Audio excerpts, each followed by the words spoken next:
মা বাপ মইরা যাওয়ার পর তার মাইয়া যে পরিমাণ দুনিয়া দেখতে শেখে, ইচ্ছা চাওয়া পাওয়া আকাঙ্ক্ষা বিসর্জন দিতে শেখে, তার কোনো অন্ত নাই। সীমাহীন দুনিয়ার স্বপ্ন শখ আহ্লাদ আটকা পইরা যায় বাস্তবতার ভিড়ে। কৃষ্ণচূড়া পলিয়েন বুদ্ধিস্ট স্টাডি, রোকেয়া হল, 2021-22। ছোট্ট একটা গল্প বলি। একজনের সাথে কথা বলার জন্য ব্যাকুল হয়ে থাকি, কিন্তু মাঝে মাঝে কথা না বলার চেষ্টা করি, কারণ জানতে চান। তবে শোনেন, আজকে কথা বলতেছি, হঠাৎ কোনো এক কারণে সে রাগান্বিত। তুমি থেকে তুইতে এসে বলছে, ফোন দে। আমার ফোনের চার্জও শেষ। আমি কথা বাড়াচ্ছি না, কারণ আমি জানি এখন কথা বাড়ালে কি হবে। পরক্ষণেই তার ফোন, আমার মোবাইল বন্ধ হয়ে গেল। আমি ফোন চার্জ দিয়েছি, 10 মিনিট হয়ে গেছে, তবুও অন করার সাহস হচ্ছে না, কারণ আমি জানি এরপর কি হবে। আমি আঘাতপ্রাপ্ত হব, আমার পড়ালেখারও ক্ষতি হবে, যার মূল উদ্দেশ্য তাকে নিয়েই। তবুও কোন শক্তি বলে তাকে আবার কল করেছি। মহাভারতের কৃষ্ণকে খুব মনে পড়ছিল।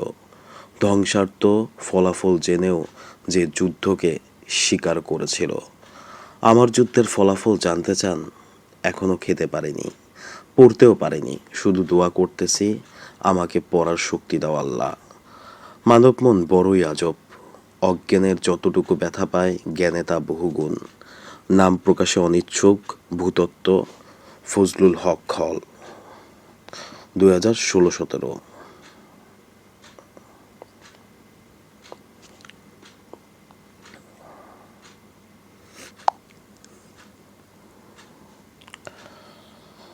আমি তো ভেবেছি রেখেছিলাম হুট করে একদিন বলবেন চলো বিয়ে করে ফেলি, কিন্তু আপনি বললেন আমি বিয়ে করতেছি, মাপ করিস।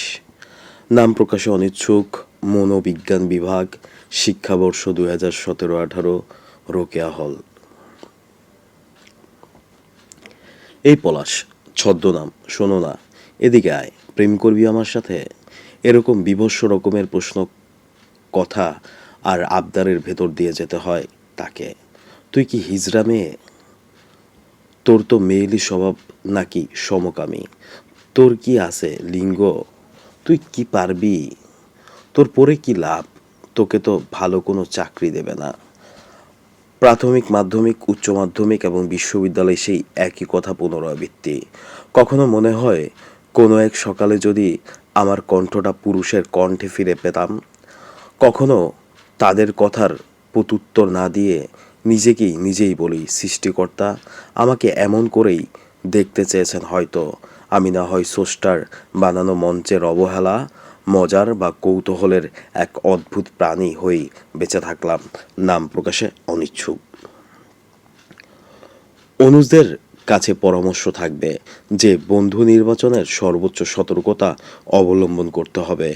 আজকে যাদের অনেক ভালো বন্ধু ভেবে অন্তরের সমস্ত ভালোবাসা ঢেলে দিচ্ছ, দুদিন পর সেই বা তারাই তোমার সমস্ত ভালোবাসাকে উপেক্ষা করে তোমার একটি খারাপ গুণের জন্য তোমার সামনেই অন্যজনের সাথে মিশবে, ঠিক সেইভাবেই যেভাবে তোমার সাথে মিশেছে। তোমার খারাপ গুণ নিয়ে কথা কথা বলা, খোঁটা দেওয়া, এমন বন্ধুকে এড়িয়ে চলো। তাদেরকেই বন্ধু নির্বাচন করবে যারা তোমার খারাপ গুণগুলোর পিছনে ভালো গুণের চর্চা করে, যারা তোমার রাগের পেছনে ভালোবাসা দেখবে। নাম প্রকাশে অনিচ্ছুক, সমাজবিজ্ঞান বিভাগ, 2020-21।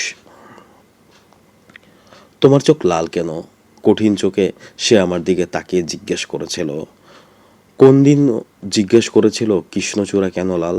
আমি কবি, আমি সুলভ হেয়ালি উত্তর আমার। তোমার চোখ লাল কেন? সেই স্থির আর একই রকম কঠিন চোখে তাকিয়ে বলল, কমিউনিস্ট ম্যানিফেস্টোতে তো লাল। আমি কবি ও নেশায় আসক্ত। বাস্তব আমি বুঝি না। সে উঠে চলে যায়। আমি জানতাম না এটাই আমাদের শেষ প্রেমালাপ। আমাদের সম্পর্কের বেলা ফুরিয়ে সাজ ঘনিয়ে আসে।